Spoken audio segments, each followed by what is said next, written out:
The question of what happens in Gaza the day after the war, has been discussed quite a bit. We've discussed it on this show, and in recent days, there are some reports about actual plans that are put in place. You can see an image that is not ours. This was published in an article in an Israeli newspaper about this. And we didn't pick the year either. This the story is that by 2035, Gaza could look like that.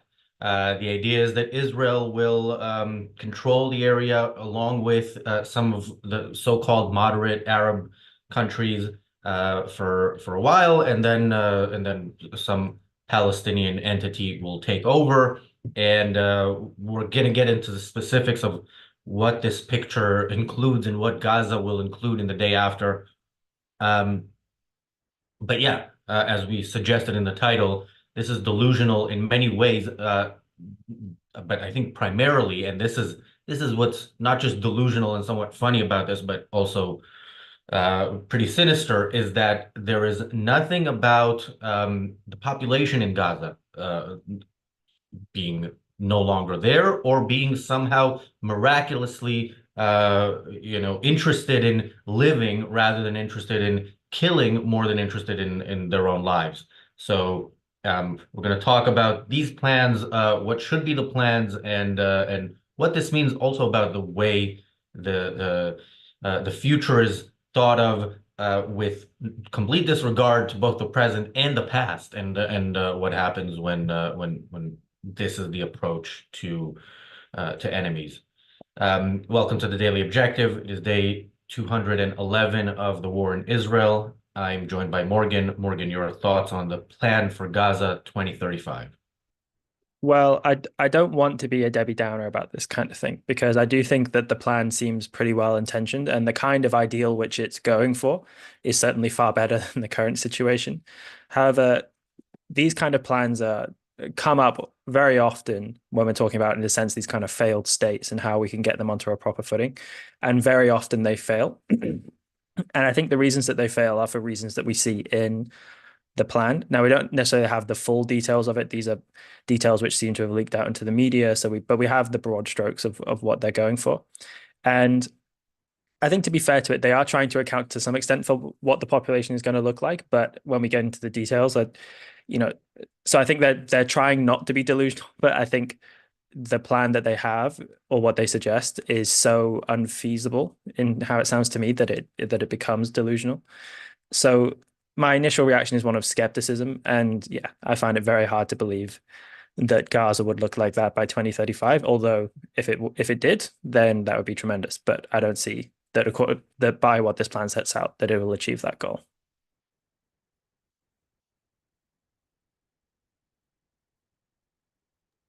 Sorry about that. Thank you, Gail, for the super chat. Gail asks, what is Netanyahu doing now besides BS, HS, I guess, horse shit, as well as bullshit? Because, yeah, no, well, he is talking. So he is talking about the most recent statement. Thank you, Bonnie, for the super chat as well. The most recent statement by Netanyahu, I think it was today, was that a Rafah operation will happen, whether or not there is an agreement on a ceasefire. And that's the latest statement. We've been hearing these statements almost daily from Israel for months. This doesn't make Israel sound like they're stronger. It makes them sound more and more like a paper tiger that cannot actually back up their threats. And remember, they're threatening to defend themselves. That's the threat that the world is so up in arms about. Um, yeah, look, let's maybe look at a few of the points here. Although I want to get into why this is also really evil to even think in this direction. But I'm reading here from an article that is in Hebrew. So forgive me for the uh, basically. Oh, okay. So yeah, there's some things about de-radicalization initiatives. Now, what exactly that means isn't specified here, as far as I can see it. But there's a lot of and yeah, and they're talking about the step in which some Palestinian entity um, takes over is dependent upon the Palestinian leadership proving that they can de-radicalize and demilitarize, based on everybody agreeing on this. There's talks about Gaza being a some sort of a Singapore of the Middle East, I think was mentioned somewhere. And it'll become a center for industrial manufacturing for the Middle East, and uh, all sorts of there's some plan that it's going to be powered by solar fields somewhere in Egypt, which by the way is not as ridiculous as most of the solar ideas because it is kind of it's a desert and it's a sunny area, but it's ridiculous nonetheless. It's going to be a hub for electric cars.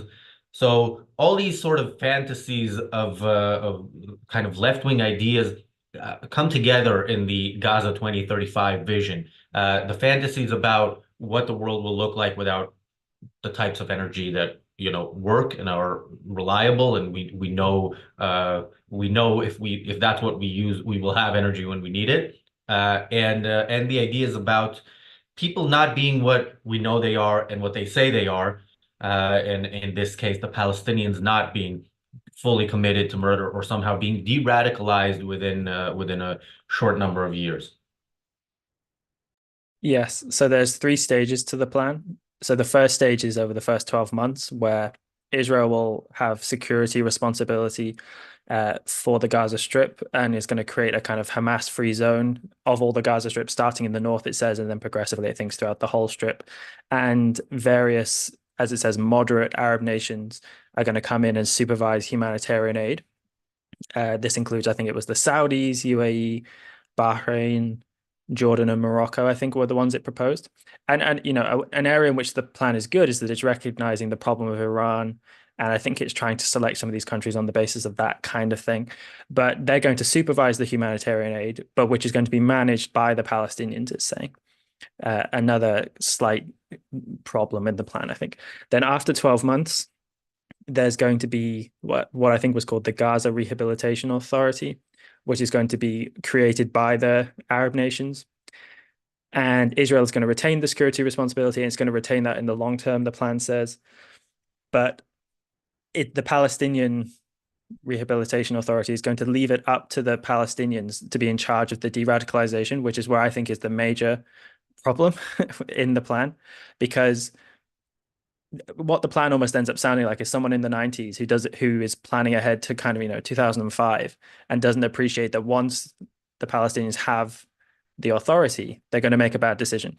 And I think for the plan to be serious, they would really have to have identified a group within Gaza who they think are going to be liberal, Western in some way, and think they could actually pull off this kind of thing.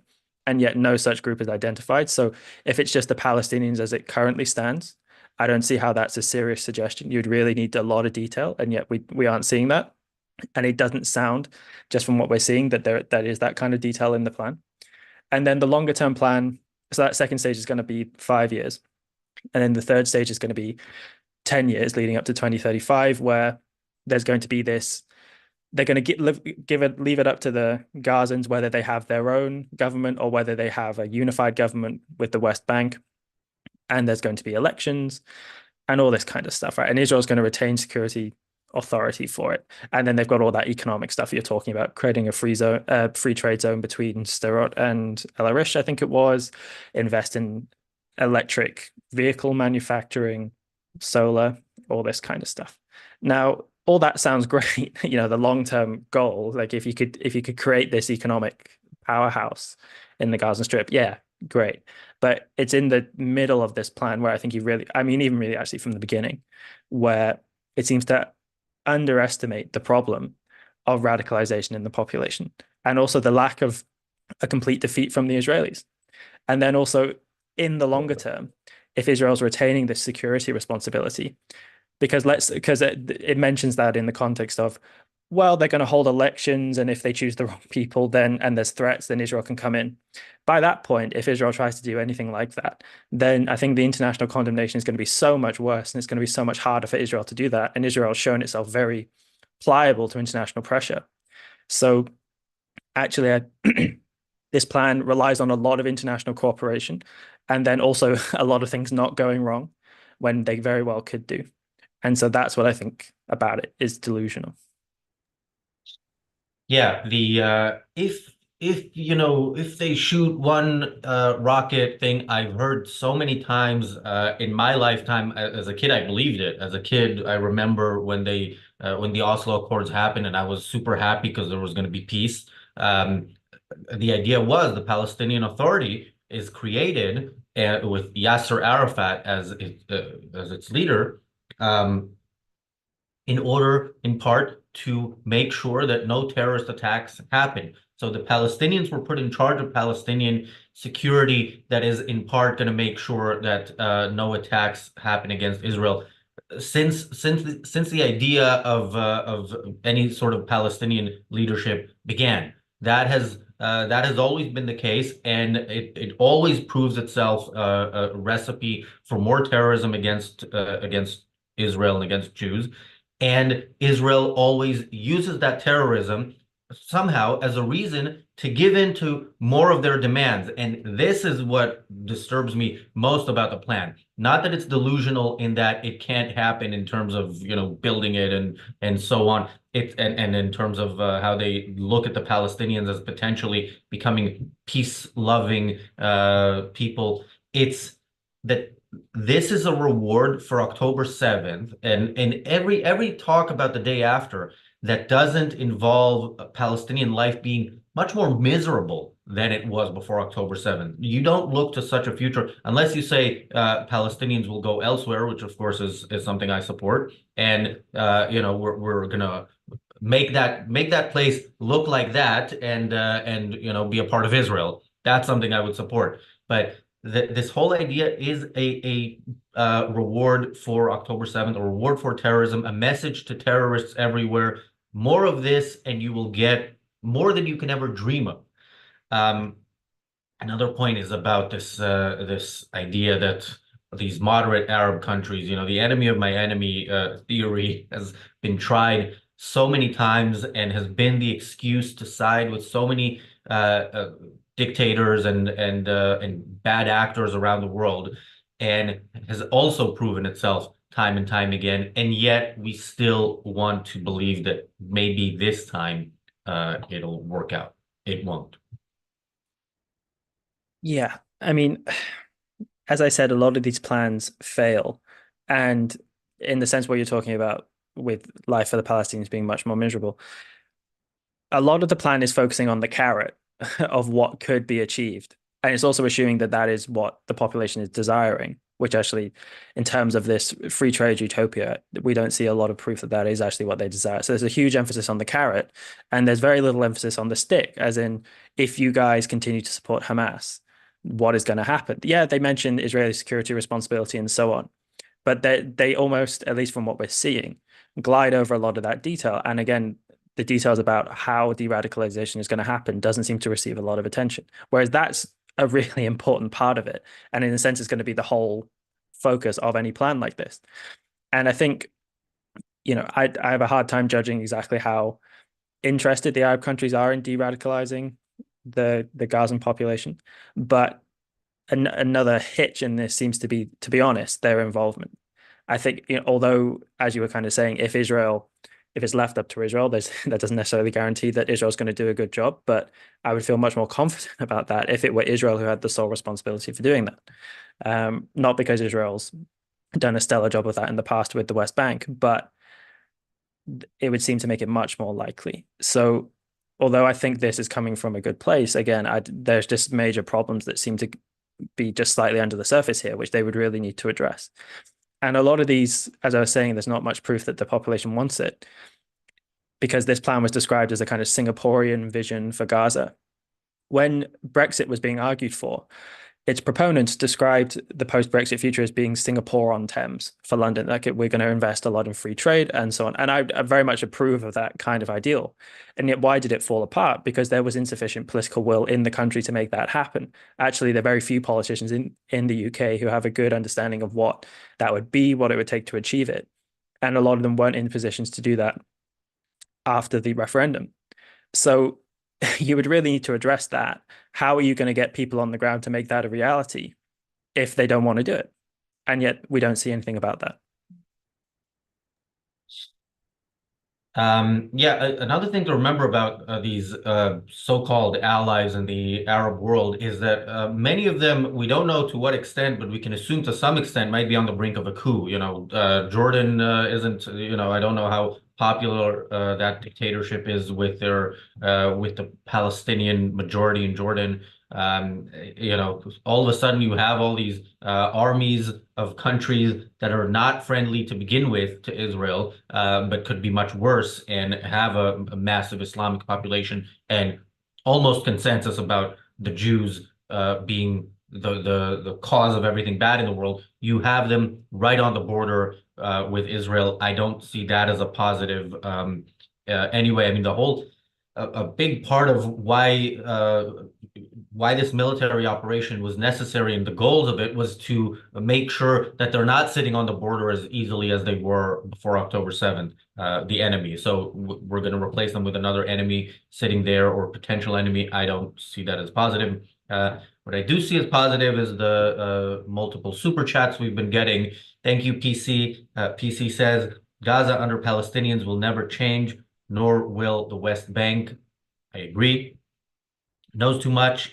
Thank you for two super chats, a two-part two super chat. The first one, Caroline Glick, a reporter who's an expert in Israel-U.S. relations and others, claimed top IDF generals are appointed with U.S. approval. And in the second super chat, Knows Too Much says, explains why top IDF generals are defeatists, bowed to Biden administration, foreign pressure, and made Israel dependent on the U.S. even for basic ammo. Yeah, I mean, if that's true, that is definitely not a positive. Although it's a positive for Netanyahu because it gives him an excuse because he will not act no matter what. And we were talking about how Trump, if Trump was supposedly friendlier to Israel than Biden, a lot could have been done when he was there. Iran could have been taken care of when he was there. Netanyahu was the prime minister. He didn't do anything. So I always reserve a good chunk of blame. I'm not a supporter of U.S. policy in the Middle East, but I reserve some blame for Netanyahu because he deserves it. And thank you, PC, for another super chat. PC says, Palestinians will never be peace-loving. I agree. I mean, not within our lifetime. And that's, yeah, the idea of who will do the de-radicalization, what did you call it? The rehabilitation? The Gaza Rehabilitation Authority, I think, is what they're calling it. Yeah, did I say actually? My first thought when you said that was if it's for it to work, it'll have to be something like Monday Night Rehabilitation. For those of you who have seen the movie Idiocracy, other than that, I don't see how that's going to work. Yeah, you know what they're going to do? They're going to say, look, UNRWA was part of the problem, and then they're going to go and scratch the UNRWA label off of things or tear it off and put a different label and have exactly the same thing. So. Uh, no. Oh, did I thank Jonathan Honig for the super chat? Thank I you, don't think Jonathan, so. for the super chat. And Ray, I don't know why you're assuming he's in Israel. That's not what I meant when I said he's going to the greatest place in the world. But anyway, back to the topic, Morgan. Yeah. So again, another hitch in the plan is that in the third stage, once they are setting up this new government, and it has the option of being a Gazan government or maybe a unified government with the West Bank. So if Hamas is eliminated based on the election that was held back in the 2000s, the next biggest group that had support was Fatah. And there's nothing in the plan that's addressing the problems with the authorities in the West Bank. So if it's then suddenly Fatah has control of the West Bank and Gaza, the assumption seems to be, and then everything would be fine.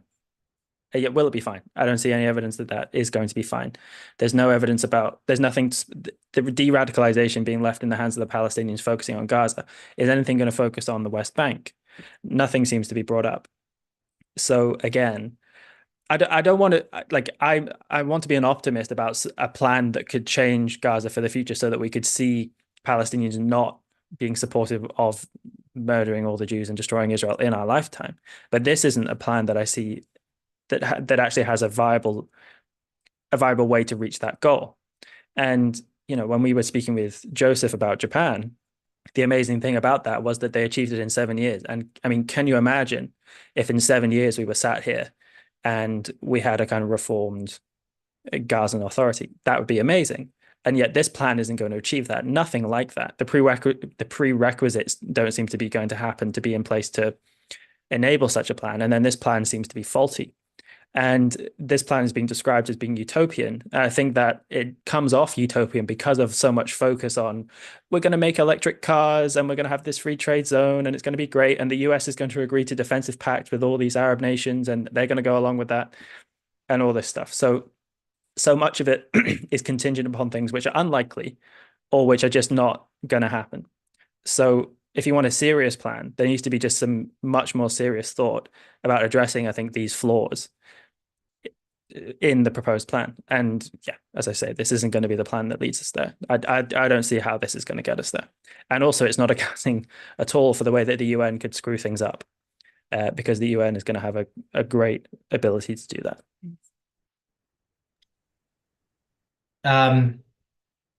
Yeah, I mean, Japan is always a good example to bring up because the Japanese were made to pay for what they did, whereas the Palestinians are paid for what they did. Like they are, they are getting paid. They are getting, for now, so-called humanitarian aid. They're getting fed because they terrorized Israelis. They were getting fed before. They were already the highest per capita recipients of international aid in the world. There's something here that goes beyond, with the support for Palestinians, that goes beyond this idea that they're just being supported because they're the underdog. They're the underdog who started a war. There are, if you just wanted to feed the poor, there are enough poor in the world who you can go and feed. But this is where the focus is, and it is, what is the reason for them being specifically the ones that the world cares about? It's hard not to assume that it is because of their savagery and their desire to kill Jews, and that goes to the point of this. These images look nice to Westerners who want that kind of stuff. Like I love when I see pictures or images of what futuristic cities will look like. Because that fits with my values. The idea that Palestinians, they're only building tunnels and thinking of better and better ways to murder Jews only because they don't have Teslas driving them around between skyscrapers is ridiculous. And again, it's you want to support people, listen to them. This is not what they want. What they want is to kill Jews. So it's it's wrong on every level, and of course, besides the fact that of it being completely impossible. Yeah, I think if for the people who want to come up with a serious plan about this for the future, you need to go look at all the previous plans and the previous accords and whatever that were come up with and ask yourself, why did they fail? I mean, we can look at the Oslo Accords, but also you can just go back to the UN resolution in 1948. Why didn't that work? Why did the UN Special Commission on Palestine's proposal fail? And if you go and just read any of the history about the negotiation, it wasn't because of insufficient will from the Israelis. Ben-Gurion and Chaim Weizmann were very willing, a touch reluctant, but very much went along with the idea of, okay, we'll partition, we'll have peace, we'll have this joint economic zone, blah, blah, blah. And then if you go look at the Arab side, they barely refused to entertain such a plan and threatened war at every turn. And that is ultimately the reason why this continues to fail. It isn't because the Israelis aren't willing to go along with it. It's because the Palestinian leadership, in whichever iteration that's taking, doesn't want to do it. And to the extent that they've ever participated in peace negotiations, like in the 90s, they've openly said this is just a way we'll get a bit further ground, but we're not pursuing a completely, unviolent policy. So there needs to, the people who are proposing things like this without considering that kind of stuff end up being ahistorical and ultimately not very serious. So this plan, if it were implemented, I think would just be the next page in the history book of disaster. Yeah, we tried this plan, we tried to give them more, and yet it collapsed. And then we're left thinking, well, how the hell did that happen? And unless you've done that serious thought, then that's where we'll be in 2035.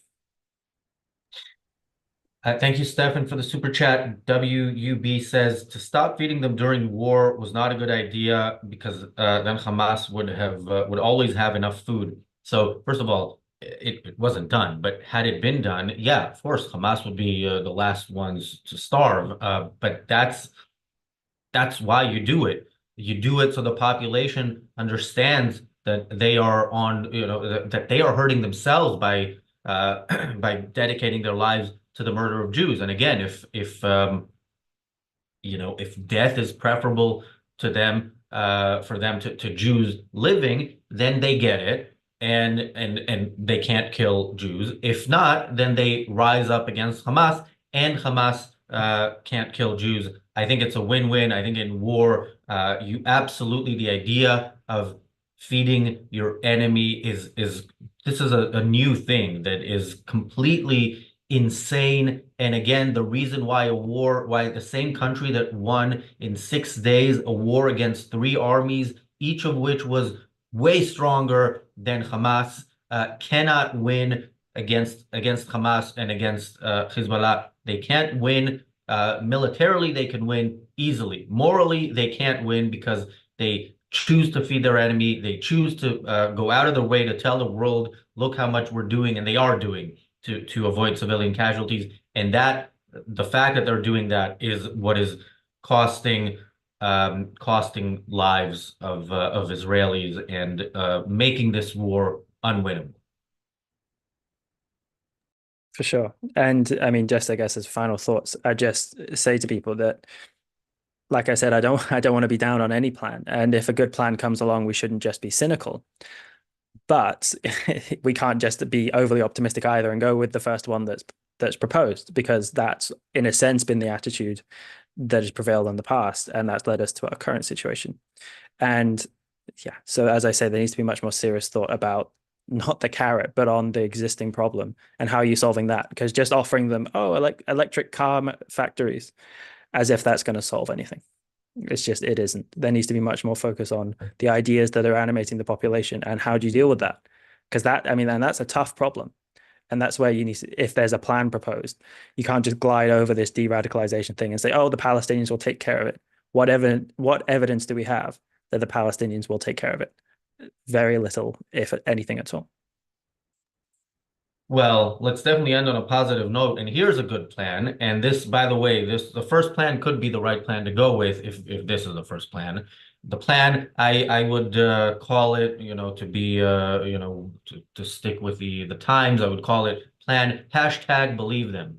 Believe the Palestinians when they say that all they want is to kill Jews, and then decide if you think that is a cause worthy of supporting, or a cause that deserves to be opposed. And if it's the latter, which I think is the right one, then defeat them. Defeat the Palestinian people, and then the future will be bright. There will be actual peace because there will not be an enemy that wants to finish the job that Hitler started. Other enemies of the West, if the West supports Israel in this plan, will see that, will consider their future steps. This is why I always say that it's important to support Ukraine as well, not just because of Ukraine itself. It's mostly because the West needs to look at its enemies as real enemies and believe them, believe Russia that they're a real enemy and that they have plans that are much greater than just taking over Ukraine. Believe China. These are evil countries, and if we show strength against them, they will be defeated because we are still stronger. But that's not there's no guarantee that's going to be the case forever. So let's stand up to the enemies of freedom, stand up to them, defeat them, and we'll have a really bright vision for 2035. The world will be a much better place. Thank you, Jonathan, for the last minute super chat. I think that's one of the more positive. I mean, I was just talking, so I liked hearing myself there, but I think that's one of the more positive endings of an episode we've had in a while. Thank you, Morgan. Tomorrow, I believe we're talking about Goldsmith University in London. I still want to talk at some point about what really happened in UCLA. So I don't know if we're going to do that maybe instead of Goldsmith, but we're going to talk about Goldsmith at some point. We have some interesting shows coming up. Make sure you like, share, subscribe if you're not subscribed, comment, and we will see you back here tomorrow. Bye-bye.